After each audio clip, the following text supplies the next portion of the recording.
shida. Kuna mambo mengine ambayo wewe hutaki kwenda kwa mchungaji, unatakiwa upambane wewe mwenyewe. Jamani, mnanielewa eh? Mnanielewa eh? Ya vitu vingine vikubwa vile ndio navipeleka kwa mchungaji, lakini vitu vidogo, sijui umesikia nini, kapepo fulani kametikisa nyumba, sijui umefanya nini, wewe mwenyewe unatakiwa ujue kukemea, kuvunja, kubomoa.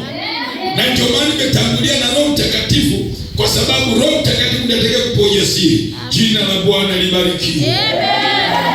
Nitangulie kwanza na maelezo haya kwanza. Vita ni nini? Tunaposikia vita, vita ni mapigano kati ya mtu na mtu, kikundi na kikundi, taifa na taifa. Ni mapigano. Mapigano haya yana sababu. Wakati mwingine vita inaweza katokea ni kwa sababu huyu mmoja anataka kumtawala mwenzie kwa nguvu, na huyu mwingine hakubali kutawaliwa. Au wakati mwingine huyu mmoja anaamua kuingia kwenye nyumba ya mwenzake kutaka kuchukua vitu kwa nguvu. Sasa yule mwenye nyumba hakubali, anasema hapa kufa kupona, nitapigana, siwezi kukubali kuwa mtumwa wa huyu mtu. Kwa hiyo mapigano yanatokea kwa sababu ya mtu mmoja anataka kumtawala mwingine kwa nguvu, na mwingine anataka kutawaliwa. Jamani, mnanielewa? Mwingine anataka kutawaliwa. Kwa hiyo sababu ya vita ziko nyingi kama nilivyosema. Mtu anakataa kuwa chini ya mamlaka ya, chini ya utawala wa. Kwa hiyo anapokataa kuwa chini ya utawala wa, yeye yule anaamua kuanzisha nini? Mapigano. Na ndio maana unaona vikundi vingi vya kigaidi kwenye nchi mbalimbali, vikundi vya uasi, ni kwa sababu vimekataa kutawaliwa na ile nchi na ule utawala.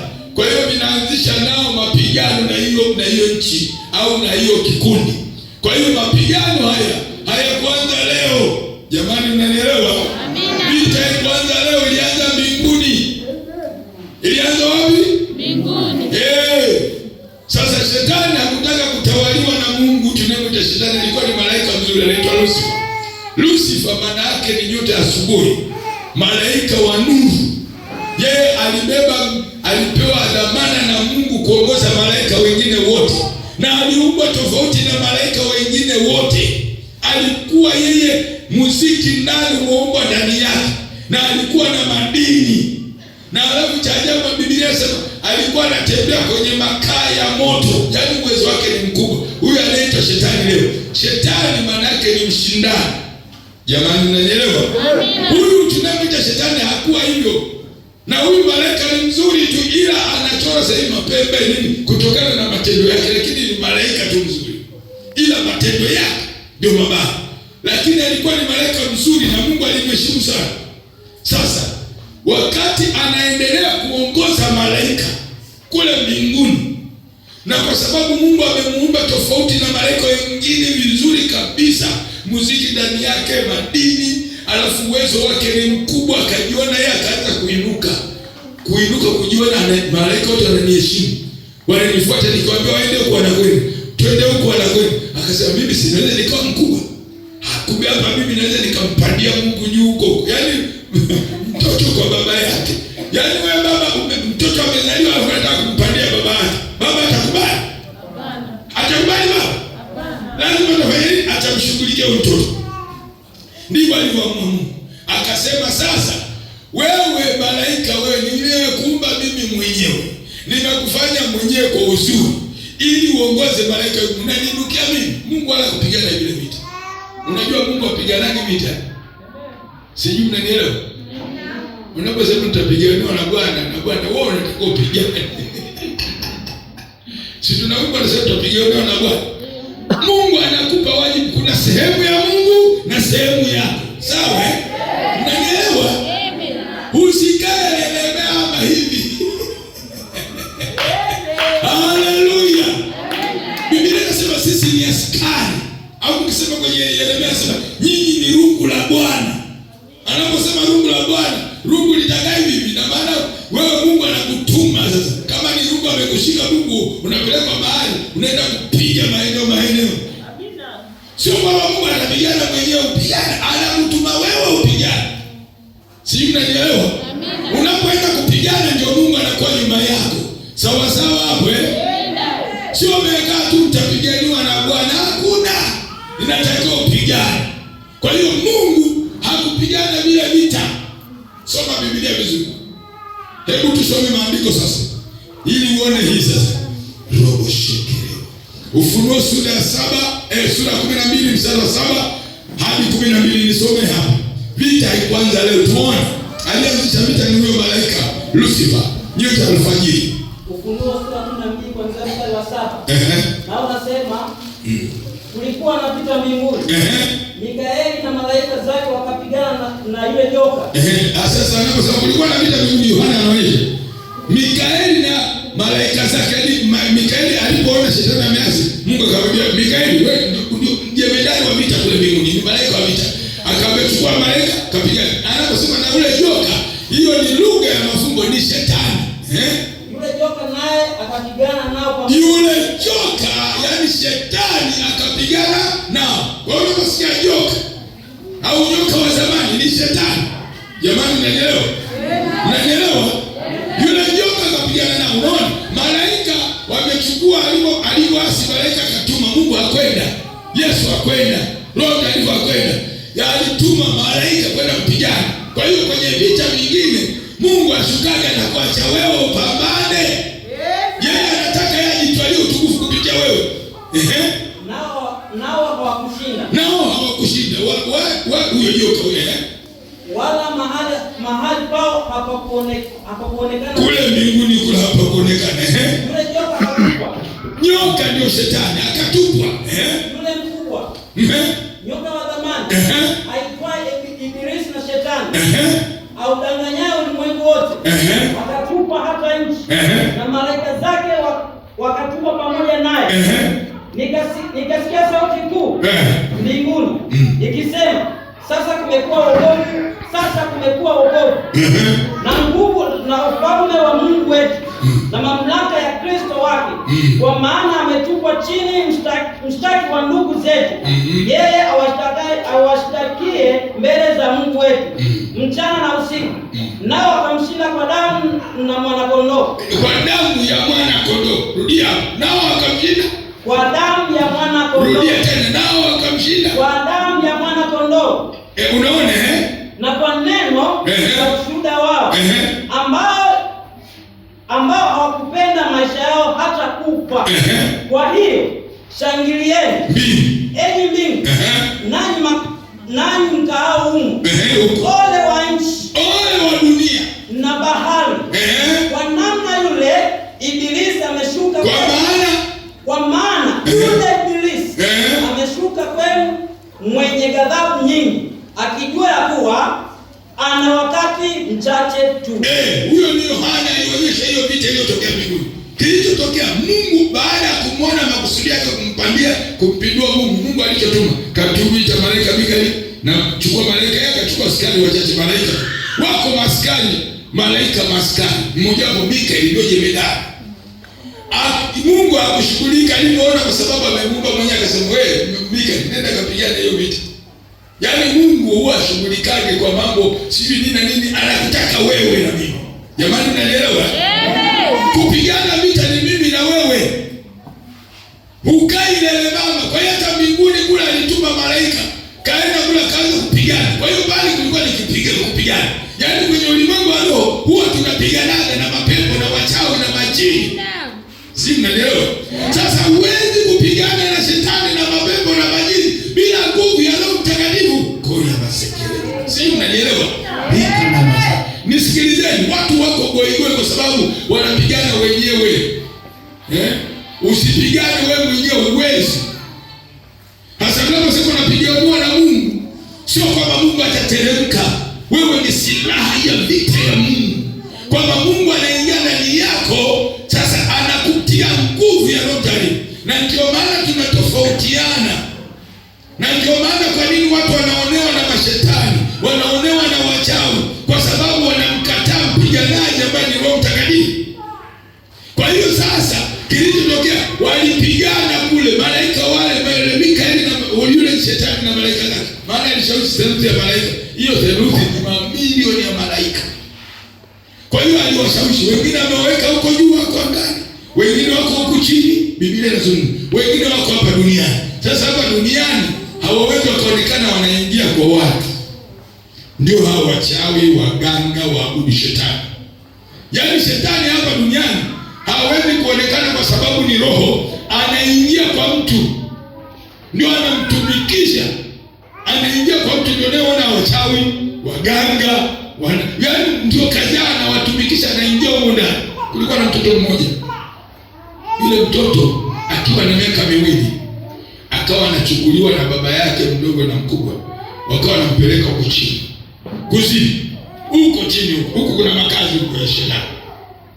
Sasa alipoenda mara ya kwanza anasema alikuja baada ya kuonekana na miaka 20, maana alikufa, lakini Bwana akamfufua. Sijui mnanielewa? Mnanielewa? Basi kilichotokea mtoto akawa anapelekwa huko akiwa mdogo. Anasema siku ya kwanza alikuwa na ufahamu miaka 2. Alipewa kibuyu cha kama kile cha mabonga, kile kibuyu. Alafu ndani yake kulikuwa, anasema niliona uji wa ulezi. Yeye aliona uji wa ulezi, lakini baadaye alikuja kugundua kwamba ni damu na mifupa ya watu iliyosagwa. Ndio alikuwa anaingizwa kwenye nini? Kwenye agano. Akawa amekunywa kwa sababu alikuwa hawezi kula nyama. Na anasema niliziona kule nyama mbichi. Maana wachawi ndio kazi yao, na waabudu shetani kazi yao. Kunywa damu ni maagano yao, ndio chakula chao. Wachawi na waganga na waabudu shetani kula damu ndio desturi yao, na wako na tunaishi nao. Mimi wanaitaga hivi, wachawi, waganga, waabudu shetani ni magaidi wa kiroho. Sasa uwezi, kwa sababu tunaishi nao. Yaani unamwona mtu hivi, wewe unamwona mtu lakini sio mtu mwenzako. Mwenzako anazamiaga wapi? Huko chini. Na ndio maana tuwalete watoto wetu kanisani, kwa sababu mtoto, shetani anachokifanya sasa hivi ni kuchukua watoto wadogo. Mnanielewa? Watoto wadogo anawarithisha roho ya uchawi na ushirikina ya ukatili. Kwa sababu mtoto akizaliwa tu hivi tayari shetani anamwangalia, anaingia kwake. Kwa hiyo anajua staili ya duniani ni kunywa damu na kula nyama za watu. Yule mtoto alikuwa ni mkatili. Si mnanielewa? Usidharau watoto hao. Wengine wanachukuliwa usiku, na ndio maana mzazi, mama, weka mkono juu ya mtoto, lete kanisani. Wengine wanachukuliwa kwa wadogo, wanapelekwa kuzimu, wanaandaliwa kwa jeshi la shetani. Yule binti kilichotokea alipofika miaka 5 ndio anasema nilikomaa.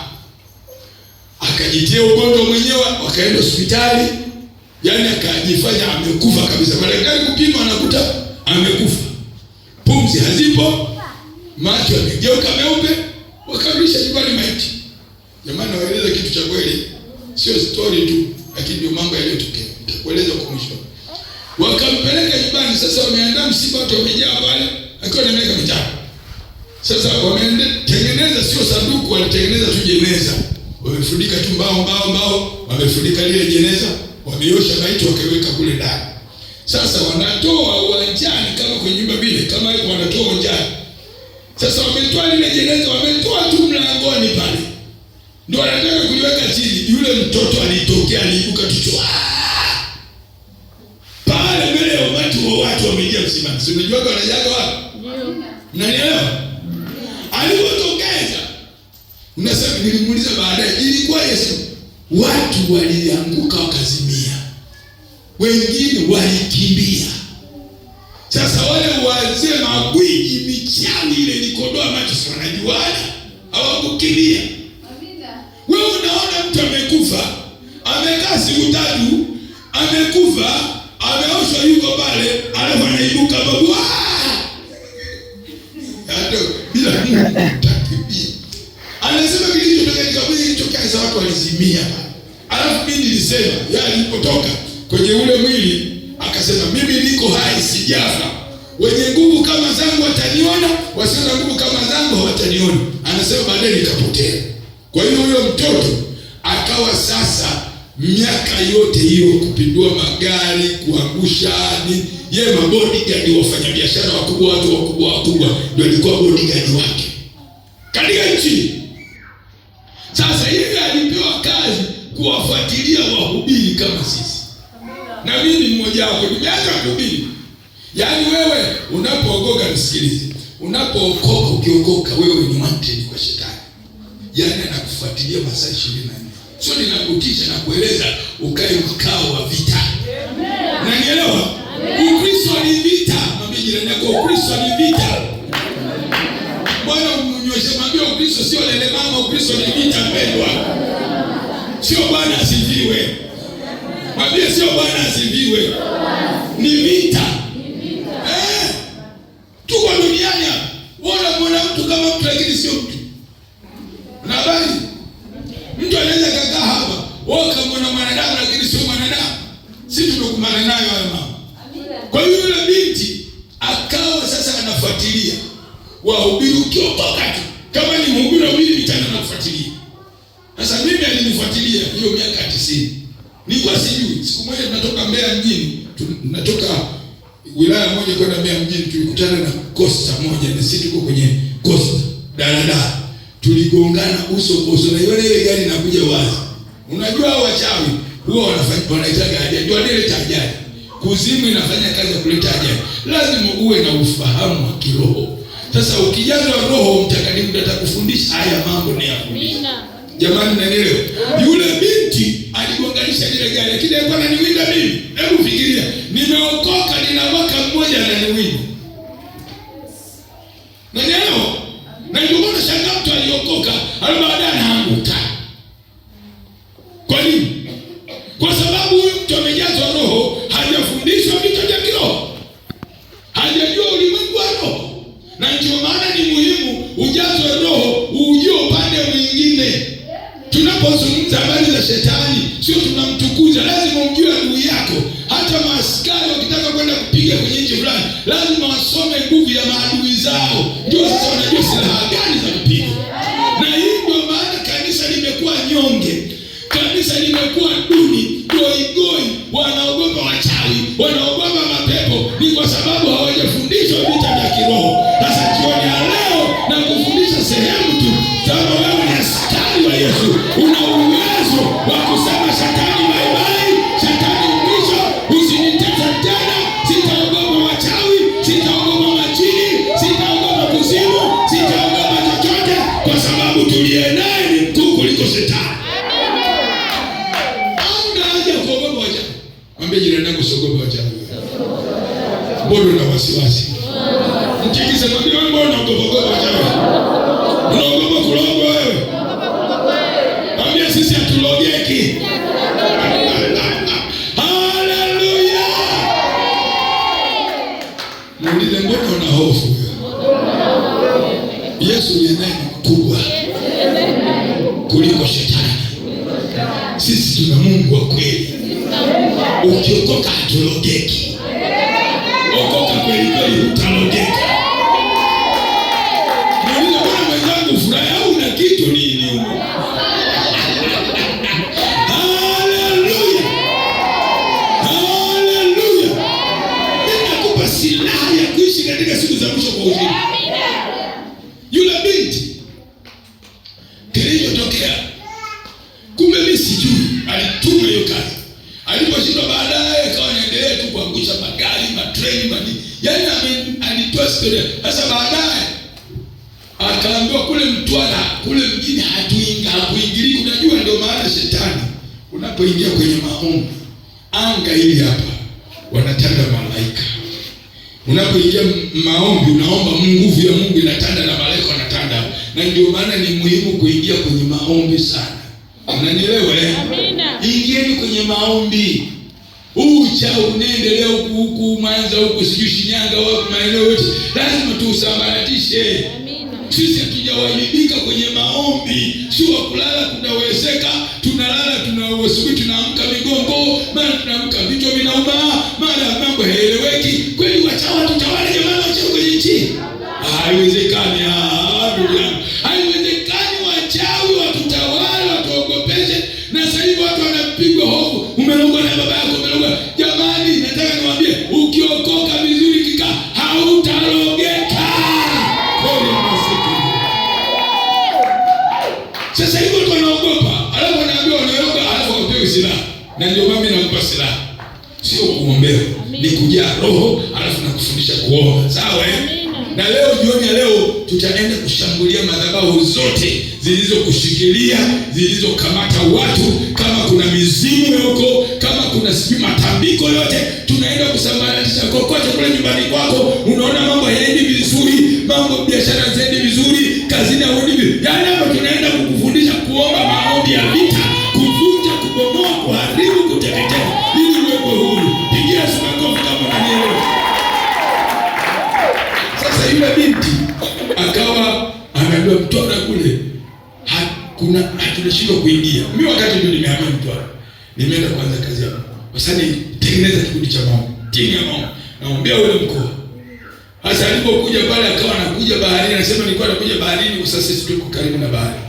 Kila akiomba anasikia kelele lakini kanisa lipo. Unajua ukiokoka unafunikwa na jeshi la malaika.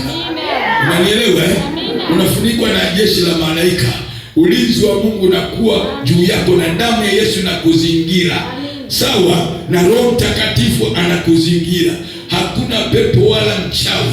Na ndio maana wewe kama umeokoka hutakiwi kuogopa wachawi au mapepo, kwa sababu tunaye Mungu mkuu. Na kama unaogopa ujue kwamba nguvu ndogo, nguvu za Roho Mtakatifu ni ndogo.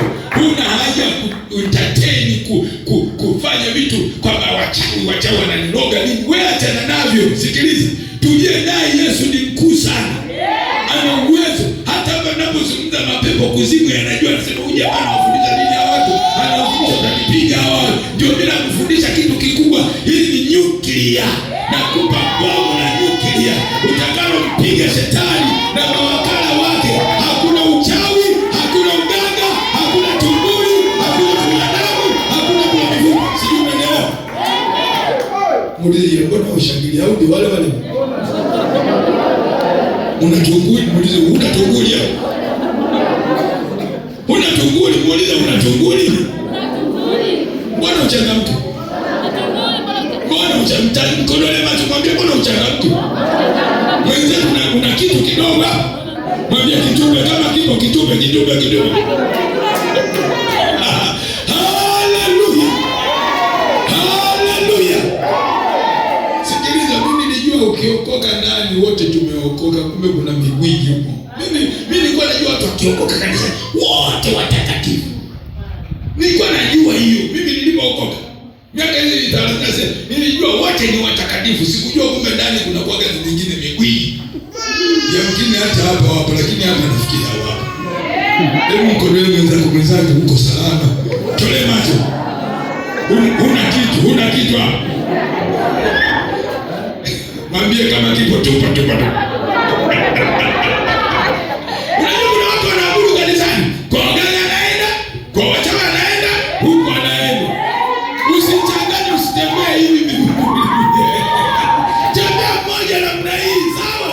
Haleluya. Hii bwana naona inapenya kama moto. Kuna kitu kinafanyika. Kama ulikuwa na hirizi leo zitupe. Kama ulikuwa na matunguli nyumbani ulete. Kama ulikuwa na kitu chochote ulete. Uchawi hausaidii lolote. Wenda kwa waganga na wachawi na mahirizi hakusaidii kitu chochote. Tunaye Mungu wa kweli. Tunaye Mungu wa kweli. Yeye anastahili kuabudiwa. Anastahili sifa na heshima.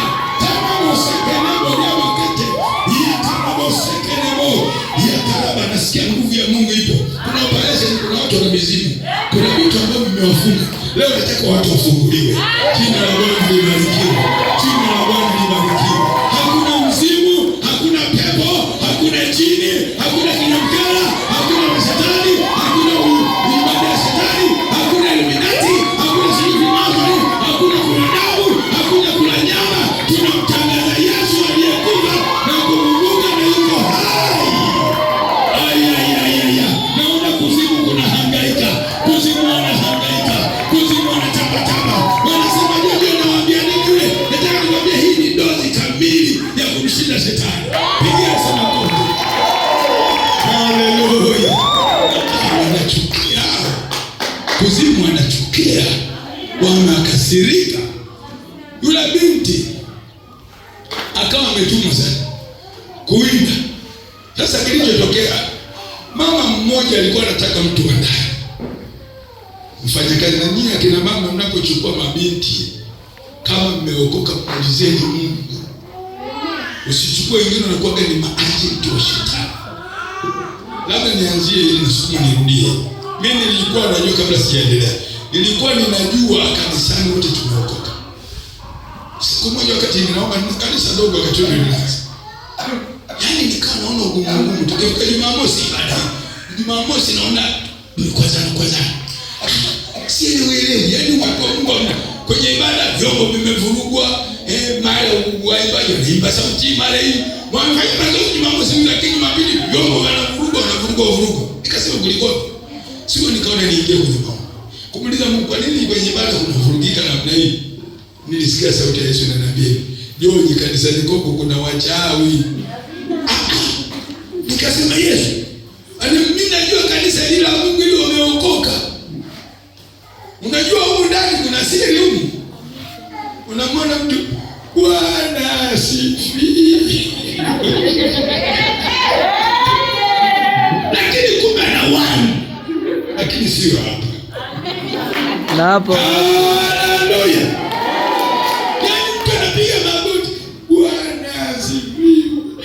Alafu na sasa hivi uongo wa shetani ndio wanachukua wanaigaga hata na lugha za kunena kwa lugha.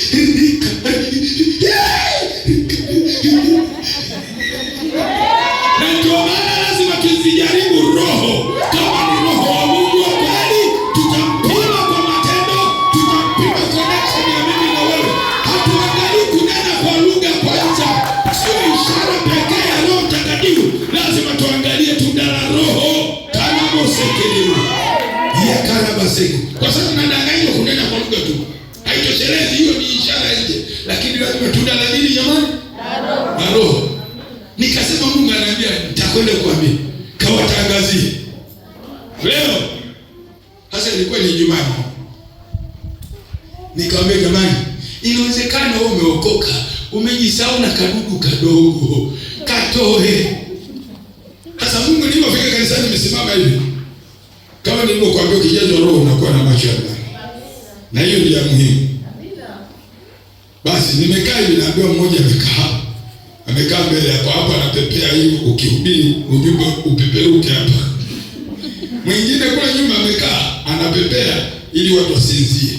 Na ni kweli ikifika kwenye ibada, wewe unasinzia. Sasa umelala usiku kucha. Mchana huu unasinzia namna gani kama sio adui anakupepea? Nikasema anapepea watu walale usingizi neno liwapite. Na ndio maana usikubali usingizi. Ukiona usingizi ukemee. Ukiona usingizi huo ukemee.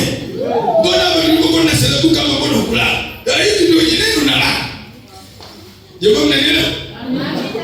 Lazima ukemee hiyo hali. Nikasema mmoja amekaa nyuma, mmoja amekaa. Kawatangazie, ilikuwa Ijumaa na mama. Kama jamani, kama umejisahau chochote, ulikuwa hujui Yesu yupo, hauna haja kujikika. Mchungaji sasa mchungaji umezidi kiroho. Jamani, afadhali kuwa kiroho kuliko kimwili. Sawa? Afadhali uitwe kiroho sana. Kwa sababu ndio uzima. Basi nikasema sasa Mungu ni nini nisefanye? Anza kuimbisha, waambie watu wa kuabudu waimbe. Tulipoanza kuimba, nguvu ya Mungu ilishuka.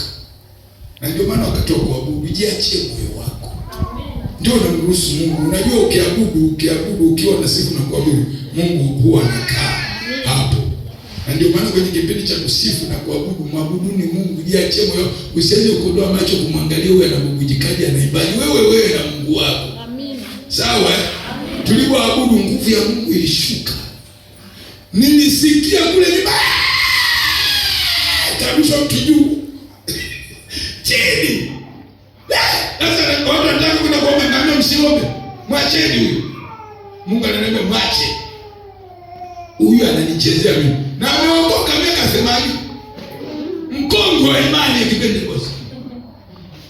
Wanaitaka wakongwe. Jamani mnanielewa? Huyu ni mkongwe wa imani ya Kipentekoste na amebadili makanisa yamezunguka nchi hapa. Lakini kumbe mchawi mkubwa. Na wao wapo makanisa. Lakini ndio mwisho wao sasa. Kama mtu anataka kuacha uchawi atapigwa. Kuna pigo la Mungu nyinyi. Kuna pigo juu ya wachawi na waabudu shetani. Yaani sasa hivi Yesu anaenda kupiga. Alipoangusha kule, niache Yesu, niache. Sasa tukasema jamani, hebu tusikilize radio ya taarifa hapa. Sitaroga tena. Watu simama fulani tulimjua. Mchungaji, nisamehe. Niombe nikasema hilo lako leo. Ukimwema nikasema lako leo na Yesu hapa. Maana Yesu aliteremka akamshika moyo. Asema umelitesa kanisa lako. Niache. Sitacheza tena kanisa. Mchungaji, nakufa. Mimi nikasema wewe achana, pambana na wana vyako. Si umecheza na kanisa la Mungu. Bali hili kanisa si la George, hili kanisa si la mchungaji Mandu. Hili ni kanisa la Yesu. Amelifia Yesu. Kwa hiyo mtu anayekuja madhabahuni na kucheza ndani ya kanisa atakutana na Yesu nazo. Sasa ukikutana naye Mungu muumba anakuua. Mimi nimeshuhudia wachawi wengi wamekufa. Unakufa. Na ndio maana kama ulipewa uchawi na babu yako, bibi yako, ukabeli sana, tupa hiyo. Koja basi. Sijui unaelewa? Tupa, acha. Kama ulipewa mazindiko kaapishwa, ukaambiwa hii itakusaidia, itakukinga, ni uongo wa shetani. Yule mama kasema utalifanya kanisa. Ndio nilikuwa nawafunga watu hapa. Ndio nilikuwa nawakaweza sije kwenye maombi. Mimi ndo nawalaza usingizi. Ndio nilikuwa nawapepea watu wao wanasinzia kwenye ibada. Akasema yote watu wengi. Watu wote wamezunguka na kudoma macho yakishangaa. Mama mpendwa miaka yote anatamka vitu. Sasa baada ya pale ndio Mungu ananipendea kumwekea mikono. Ndio kumwekea nikasema kalala usingizi. Ngambia mwacheni dozi ya Roho Mtakatifu kwanza. Kalala. Sasa huyu mwenzake aliyekaa hapa mbele. Amekaa. Akaona sasa moto huo kwa mwisho ulisikii kama swali. Akatoka. Mchungaji ni neno. Maana ameona kwa mwenzake ameangushwa kwa mnyanyuliwaji, akaona sasa taabu inayokuja ni ya kwangu mimi. Na ni kweli. Kama mtu hataki kutubu kuacha nguvu za giza na uchawi, atashughulikiwa na Yesu mwenyewe. Sasa siwe aibu ukajulikana kote wewe ni mwizi. Unaona? Safadhali uachane na vitu vya kishetani. Amina. Jamani, sijui kwa nini leo nimeelewa hivi. Nafikiri kuna kitu kile Mungu anasema. Amina. Na leo kama ulikuwa unaenda kwa wachawi na waganga kupiga ramli acha. Kama ulikuwa unaenda kwa waganga kuangalia nyota zako sijui achana naye. Unaingia kwenye maagano ya laana. Unaleta mikosi kwenye familia. Unaleta mikosi kwenye watoto wako. Unaleta mikosi kwa kizazi chako kwanza cha pili cha. Unaleta laana na balaa kwenye nyumba yako. Acha kwenda kwa waganga. Na sasa hivi kwa waganga wa kisasa. Unajua anatoa mafuta, anatoa mchanga, udongo, unajua mnao mbalimbali. Muulize mwenzako, huu na udongo? Muulize unakusaidia nini udongo? Na mchanga unakusaidia nini huo? Na mafuta hayo unakusaidia nini? Mafuta hayasaidii, Yesu tu pekee yake. Amina. Wala udongo hausaidii. Najua mnavyo. Mimi si mchungaji wa miaka mingi, naelewa. Washirika waone hivi wana siri majumbani mwao kwenye vyumba huko. Mwambie mchungaji anaona kwenye nyumba yako huko kwenye chumba huko unapopaka mafuta. Anajua unavyokunywa maji sana lakini hajakusaidia, mwambie acha maji na udongo na sabuni. Na biskuti hizo za kulangu na lamba mitambo na jifukizo na tembea nacho kwenye maji ya kusaidia. Hapa ni utakatifu. Amina. Na ukijaa Yesu na Roho, yeye ndo anamaliza kesi. Hivi vitu ni ujanja watu kuchukua hela. Kilichotokea yule mama alipotoka akasema, "Mchungaji na neno." Nikamwambia, akasimama. Kaambia, "Niambie. Mchungaji, kwa kweli mimi nataka kusema ukweli leo." Watu wanabaki na shida. Kwa kweli mimi tangu nilikuwa mdogo hata mpaka sasa hivi walikuwa wananichukua. Nikamuuliza, walikuwa wanakuchukua? Anasema wananichukua. Unaenda wapi? Naenda chini huko. Sasa unachukuliwa. Nikamuuliza swali. Hata wakati mama anasema ndio, unajua mchungaji huko chini kuna mji huko, kuna watu huko. Sasa chini huko si niko shetani. Ndio. Naelewa. Chini huko niko shetani. Wewe umeokoka alafu uendelee kuchukuliwa kwenda huko. Ina maana wewe una connection. Si mnanielewa? Nikasema ulipofika huko chini ilikuwa siku hiyo mimi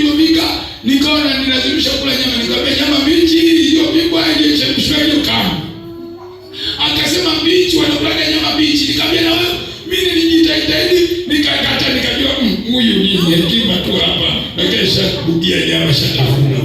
Nikaona huyu mama asiendelee kuaibika, maana alikamatwa na nguvu za Roho Mtakatifu. Ndio kusema hayo sio kitu cha kawaida.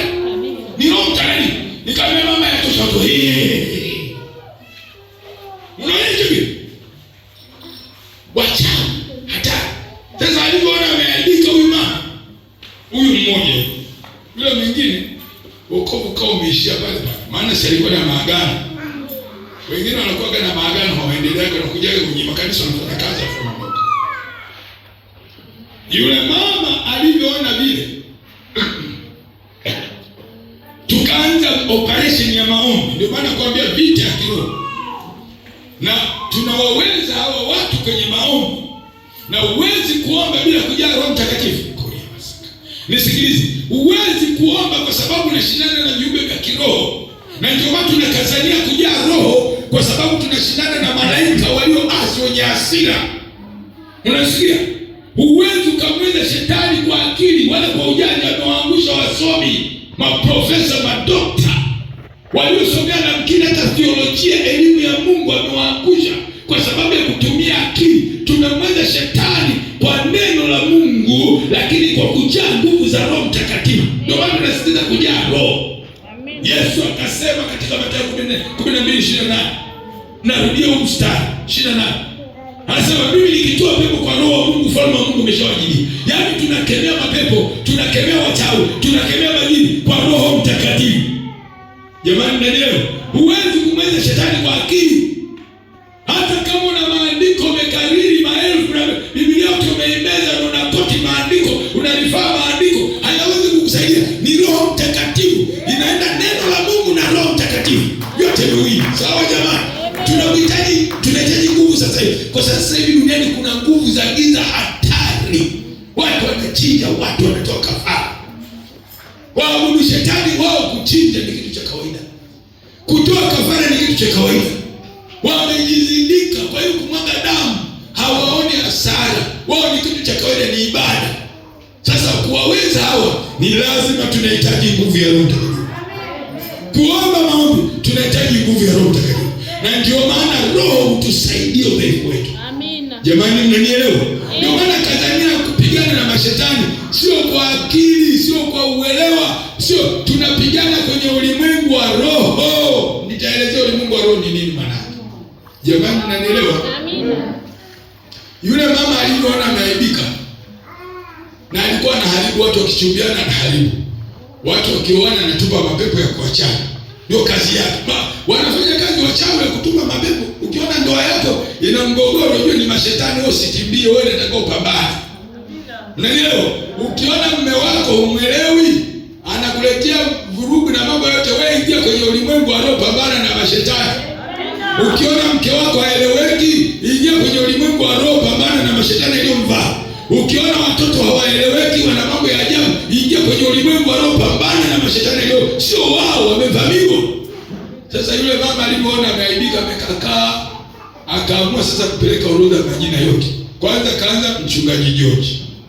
Ndio namba 1, neongoza. Kafuata watu wa maombi. Zimeni simu zenu hapa kwenye baba. Kafuata, kaorodhesha timu ya maombi yote naye kesha usiku na mchana na kila kitu. Kaorodhesha watu kama 12. Hiyo ilikuwa ni timu ya pale kanisani. Kaituma kwa wachawi wapi? Wenzake Tanga, Handeni. Unanielewa? Alikuwa ni mtu wa Tanga. Yule mchawi. Na yule ni mshirika wa makanisa ya Pentecost haya ya kwetu. Jamaa, mnaelewa? Amina. Yaani makanisa ya Pentecost haya. Ameokoka tangu mwaka 80, anaielewa dini, anaielewa imani. Lakini mchawi. Na alirithishwa uchawi akiwa mdogo. Na ndio maana lazima tuwe na macho ya kiroho, tuwe na masikio. Jamani, mnanielewa? Ndio maana kazania Roho Mtakatifu, ujae Roho Mtakatifu, usitembee kama kipofu. Si mnanielewa? Sasa alipopeleka ile orodha, sisi ndio wengine tunaendelea na maombi.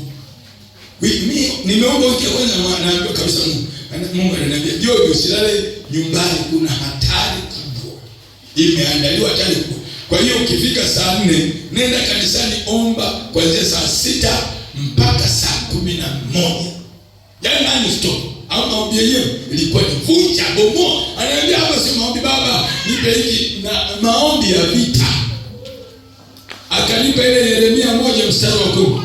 Yeremia alitumwa kuharibu, kubomoa, kuangamiza, kutekeleza. Anambia omba maombi ya kubomoa, ya kuharibu, ya kuangamiza, kuteketeza, kubomoa. Kwa hiyo ilikuwa maombi yangu ni kubomoa na bomoa. Yeremia ile 10. Hebu soma hapo kwa mstari. Soma huo mstari. Yeremia sura ya mstari wa 10.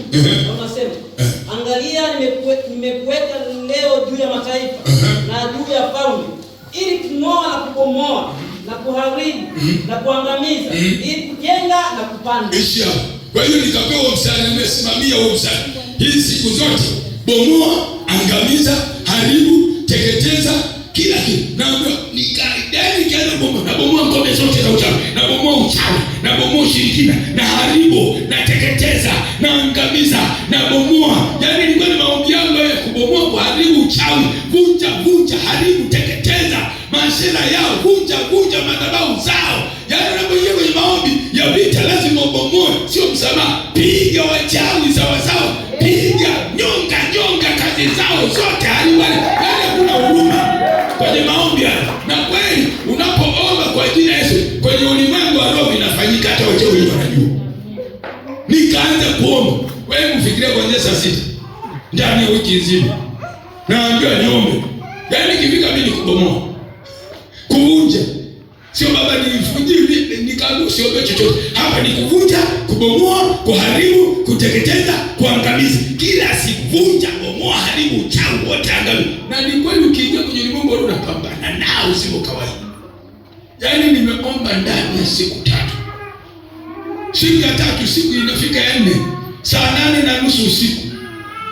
Napigiwa simu na mwanamke mmoja mwenye lafudhi ya Kipemba.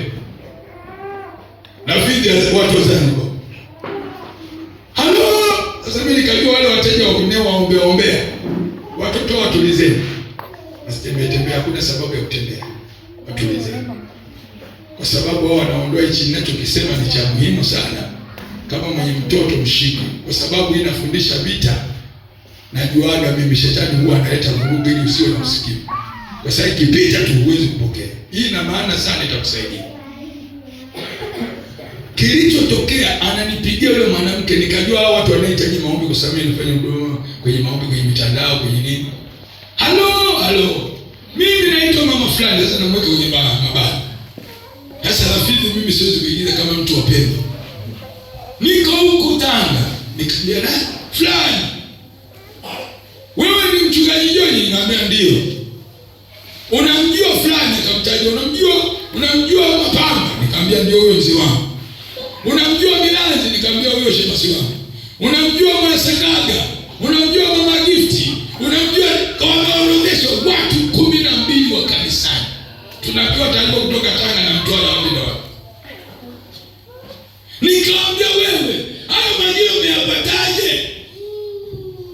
Akasema unamjua fulani? Nikamwambia ndio, huyo mshirika. Ananiambia huyo ni mchawi mkubwa sana. Mimi namuona mshirika miaka yote ameokoka mwaka 80 kwenye imani ya Kipende, kanisa letu la Kipentekoste. Anasema huyo alileta majina yenu, anasema mmemsumbua, ameaibika hapo kanisani, amejulikana kama ni mchawi. Kwa hiyo ameaibika, amekasirika. Huyo akaja kunipa historia, anasema huyo tangu akiwa mdogo amekuwa mchawi mkubwa na ana cheo kikubwa kwenye chama chetu cha wachawi. Ananipigia yule mwanamke usiku. Nikamwambia sasa majina alileta, anasema yale majina kuwashitaki kwa Mungu wetu. Sisi tunamwabudu shetani. Anasema kabisa, tunamwabudu nani? Tunamwabudu nani? Kuna watu wanamwabudu shetani, hawaabudu Mungu aliye hai. Sasa alikuja mshtaki na lengo lako kukuua. Sasa kilichotokea, mchungaji, nisamehe. Unisamehe mchungaji George. Nikamwambia nikusamehe kwa nini? Leo tulidhamiria, tulikuwa baharini. Maana huko ndio tunakufanyia ibada zetu. Kwa hiyo tulipozamia baharini, tukawa tunakuita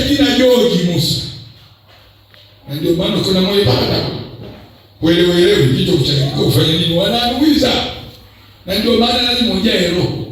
Nazungumza vitu ambavyo naishi navyo. Mimi nahubiri maisha ya kiroho ya hapa duniani naishi nayo. Amen. Unanielewa? Amen. Unanielewa? Usiishi kizembe. Kuna vita. Anasema tulipokuwa tuko kule ndio uzuri wa kuokoka na kujaa nguvu za ndani. Anasema tulipokuwa tuko baharini, tumeliweka jina lako katikati, tumeandika jina lako katikati, tunafukiza na uvumba na udi, tunaliita jina, maana wako chini ya bahari. Anasema mimi waliniona na teremka kutoka juu. Unajua sisi tumefichwa huku kwenye ulimwengu wa roho juu. Unanielewa? Tumefichwa ndani ya Yesu. Akisema Yesu yuko ndani yake, wewe uko ndani ya Yesu na Yesu yuko ndani yako. Ina maana ukiwa ukikaa vizuri hautalokeka hata mchawi afanyeni. Na Mungu aliamua kuruhusu ili aonyeshe nguvu iliyoko ndani ya mtu wangu. Anasema walipokuwa wanaita Joajicho, waliniona nateremka na moto. Yaani mwili watu unawaka moto. Yaani ile kiburi kile nafsi ile utu wa ndani ulikuwa unateremka. Sasa fanya kama unateremka na moto. Na ndio maana lazima wake moto. Ukijaa roho unawaka moto. Ukijaa roho unawaka nini? Moto. Na ndio maana ni muhimu ujae roho ili wake moto. Hata mchawi kutamka tu anakutana na moto. Ndio sio wako kana kujaa roho ndani. Anasema uliteremka, ulipoteremka mbali na moto, ulituunguza wote. Anasema tulikuwa tuko 6 siku hii. Wote wakatawanyika. Anasema kila mtu aliinukia wapi? Sasa mimi nimerudi nyumbani hapa, nimerudi ghafla. Ninaumwa, mchungaji nakufa. Nasikia nakufa, nisamehe mchungaji usiniue. Mtu ananipigia mtango usiku. Jamani, Yesu mzuri. Amen. Yesu mzuri. Amen. Watanzania, Yesu mzuri. Hatuulizi kwa uchawi, ukiokoka utakufa na uchawi. Wale wote mwamini Yesu tu. Unanielewa? Jamani, wapeni hizi silaha. Jano. Roho ndio kiboko ya wachawi. Roho ndio kiboko ya mashetani. Roho Mtakatifu ndio kiboko ya waganga na waabudu shetani waliokula nyama na kula damu. Ndio kiboko. Ukitaka kuweza wachawi, Roho Mtakatifu na kufurika, hautalogeka wala kuchawikwa. Haleluya. Ananiomba msamaha mama. Mchungaji, nisamehe na kufa mimi. Nisamehe mimi. Nikauliza wenzangu wakasema sijui wana hali mbaya huko. Lakini mimi nimeona tu nikupigia simu. Kwa sababu ndio tunatibu mambo yote. Naomba nisamehe mchungaji. Na kufa. Nikamwambia sasa wewe mama, uokoke hata mimi. Uokoke na nikiokoka. Mungu atanichinja kwa sababu niko upande mwingine wa dini nyingine. Nikamwambia sasa wewe mama, unajidanganya nipone tu. Nikamwambia okoka, sema nisamehe mchungaji. Nikamwambia mimi nimekusamehe kwa sababu Yesu alikuja kwa ajili yako. Hatulipizi kisasi. Ningetaka kukuua, ningekuua, ningekuombea mabaya, lakini Yesu anakutaka uokoke. Nikamwambia sasa mama, nakuombea.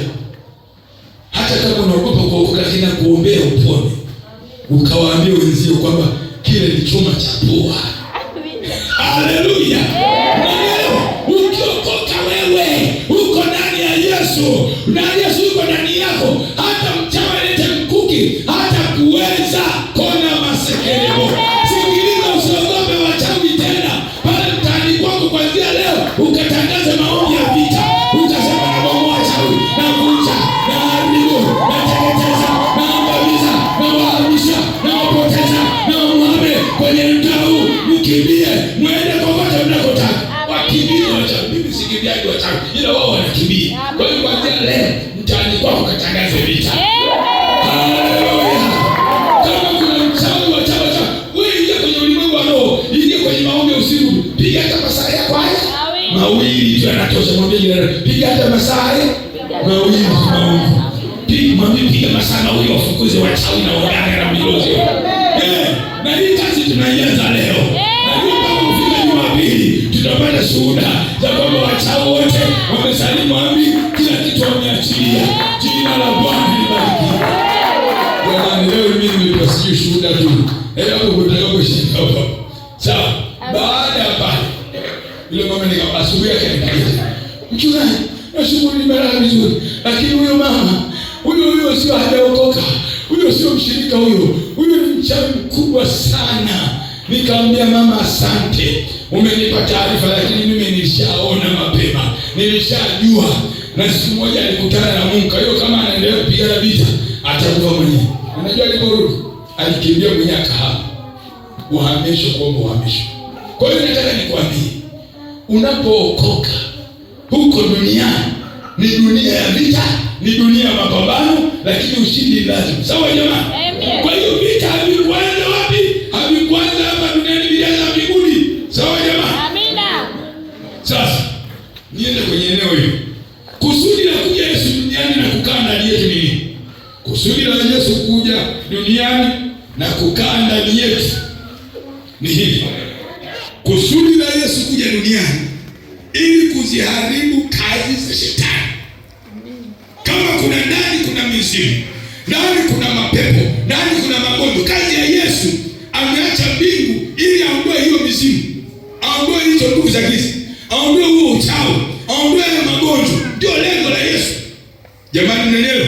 Ameacha mbingu kule, kusudi lake akae ndani yetu, aondoe magonjwa, aondoe kifo, aondoe hofu, aondoe mashaka. Ndio kazi ya Yesu. Kwa hiyo ni kumruhusu atawale kwa Roho wake Mtakatifu, kwa sababu usipojazwa Roho unakuwa uko peke yako. Hebu nisomee mmoja, Mathayo 12, hasara ya mtu asiyejazwa Roho Mtakatifu. Mathayo 12:43 hadi 45. Huo hasara. Tunaambia abantu mpaka nasema.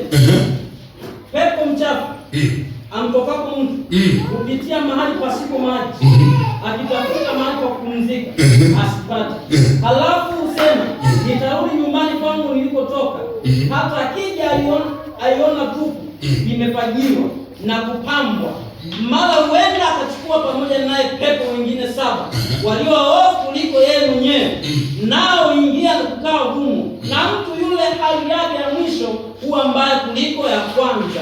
Ndivyo itakavyokuwa kwa kizazi hichi kilicho kibaya. Huyo ni Yesu mwenyewe anasema. Yaani kinachotokea siku ile unapookoka, unapoombewa sala ya toba, unamkiri Yesu kwa Bwana Mwokozi, mashetani yote, mizimu yote, kila kitu chote, sijui kuloga, magonjwa yanakimbia, hayo yanakaa pembeni. Wewe unakuwa uko sawa, ndio maana unasikia amani, furaha na kupona. Sasa unapokaa kule mbali, kama huna ulinzi, hujajazwa Roho Mtakatifu. Nisikilize, kama hujajazwa Roho ndio hasara. Sasa unapokaa kule mbali, hayatamani kukaa huko nje. Yanarudi, yanatuma mmoja anakuja kupeleleza. Bwana, kwa ana kukoje? Jana ile nyumba imepangwa. Yaani hii ni nyumba ya Mungu. Imepangwa, kuko mizigo imefagiwa, lakini haina askari, haina mlinzi. Na mlinzi ni Roho Mtakatifu. Kwa hiyo wanaenda kuambizana kule. Wanasema, Bwana, kule kuko kweupe. Jamaa yupo, ameokoka yule Joni, sijui nani, ameokoka yule dada Grace, lakini hana ulinzi. Kwa hiyo naambia sasa, hapa tusinisende vigamo. Anachukua wengine 7. Kwa hiyo anapotoka kule anakuja kumvamia yule mtu. Ndio maana anashangaa, mtu ameokoka, alikuwa vizuri, amepona, lakini tena amerudi mapepo tena. Ni kwa nini? Kwa sababu hana ulinzi. Jamani, mnaelewa? Kwa hiyo hali ya mtu inakuwa mbaya. Na ndio maana shangaa niliokoka inakuwa hiyo, sababu na mambo yamezidi. Shida wewe hukumtaka mlinzi. Kwa hiyo akija mbaya anakaa. Na ndio unakuta kila siku umekemewa pepo, nini na nini, zinarudi je. Kesho kwenye mikutano zimerudi je. Kwa sababu ni hana ulinzi. Na hivi vitu, manabii wa uongo na mitume wa uongo hawahubiri Roho Mtakatifu. Wanataka uwe mteja wao kila siku. Narudie tena. Roho Mtakatifu hahubiriwi, hawataki wewe ujae. Wanajua wewe utawakimbia kwenye huduma zao na makanisa yao, ili uwe mteja kila siku. Toka. Sasa sio mtu wa kila siku toka. Wewe unatakiwa tukufundishe wasa. Ukishajaa Roho, ndio maana. Kwa hiyo kubali leo kujaa Roho. Jamani, mnaelewa? Sasa Yesu alikuja kuondoa magonjwa. Yesu alikuja kuondoa shida. Alikuja kuondoa dhambi. Alikuja kuondoa mateso. Alikuja kutuondoa kwenye mizimu. Alikuja kutuondoa kwenye kulogwa. Na ndio hii kazi aliyoijiwa. Tusome maandiko haya. Waraka wa kwanza wa Yohana sura 3:8. Nachukua ile B. Anasema, kwa kusudi hili mwana wa Mungu alidhihirishwa ili azivunje kazi hizi. Ile B. Kwa hiyo kazi moja wapo ya Kusudi ya Yesu kuja duniani na kukaa ndani yetu, kuzivunja kazi za shetani, kuvunja mizimu inayotutesa, kuvunja majini yanayotutesa, kuvunja wachawi wanayotutesa. Waraka wa kwanza wa Yohana sura ya 3:8b.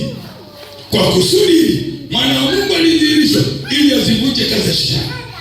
Yesu alikuja kurudisha furaha, amani, uzima wa kiroho na wa kimwili, uponyaji pamoja na vitu vyote vilivyopotea.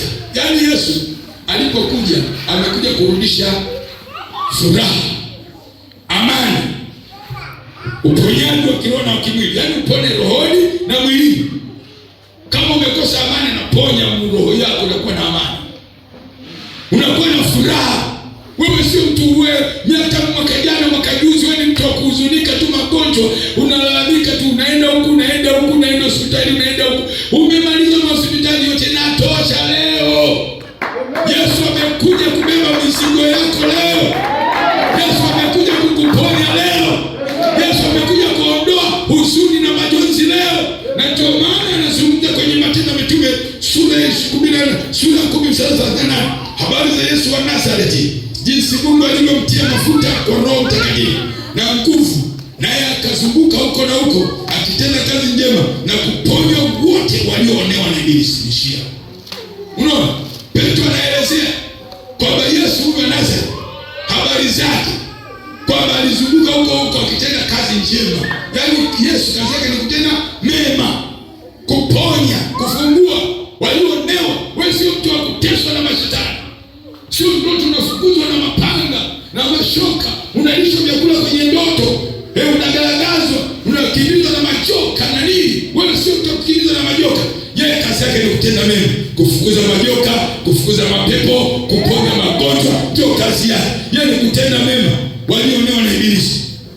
Kwa hiyo ndugu yangu, kwa sababu shetani kazi mojawapo anayofanya ni kuonea na kuwafunga watu katika maeneo mbalimbali, kwenye roho, nafsi, mwili na katika uchumi na magonjwa. Sasa leo, jioni ya leo, nataka tukamkomeshe shetani. Amina. Tukampige shetani. Amina. Tunaanzia utangulizi vita vya kiroho. Nimeona leo nimepewa shuhuda, tusijaingia ndani msomo. Jioni ya leo nasema mwambie shetani bye bye. Ili asidai shetani madai. Kama kuna dhambi itubie, usirudie. Unajua shetani huwa anadai madai kwa sababu ya nini jamani? Ya dhambi. Sawa? Na uwezi kumkemea. Biblia inasema mpingeni shetani, mtiini Mungu, mpingeni shetani. Kinachotangulia ni kutii neno la Mungu. Ndio tuanza kumpinga nani? Shetani. Huwezi kumpinga shetani, kumkemea bila kumtii nani? Mungu. Kwa hiyo kumtii Mungu ni silaha mojawapo kati ya silaha za kumpinga shetani. Sawa? Kwa hiyo Mungu kama anakuambia Joni, hiki sitaki, hiki sitaki, hiki sitaki, naomba fanya hivi, tii. Sawa? Kama umekataza jambo, ona ng'ang'ania, unamsababisha shetani apate mamlaka ya kukushambulia. Jioni ya leo, hebu mruhusu Yesu. Naomba simama juu.